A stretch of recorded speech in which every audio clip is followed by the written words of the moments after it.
Hello, আমি এখন একটা ওষুধ পেয়েছি। খাবার সময় তো ভালো লাগলো। হ্যাঁ, ফার্স্ট ক্লাস স্বাদটা আছে, টক আছে।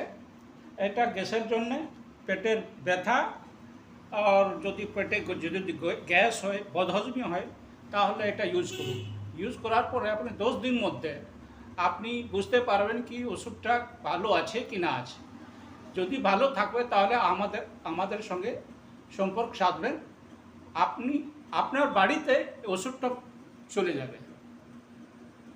এটা আমি খেলে পরে 2 মাস খেয়েছি, আমার ভয়ানক বেনিফিট আছে। সেই জন্য আপনাকে বলছি, এটা একবার খান। ওষুধটা পেটের জন্য অনেক ভালো আছে। যদি পেট সাফা তাহলে সবাই রোগ দাফা। সেই জন্য আপনাকে বলছি এটা ইউজ করুন, তারপরে বলবেন।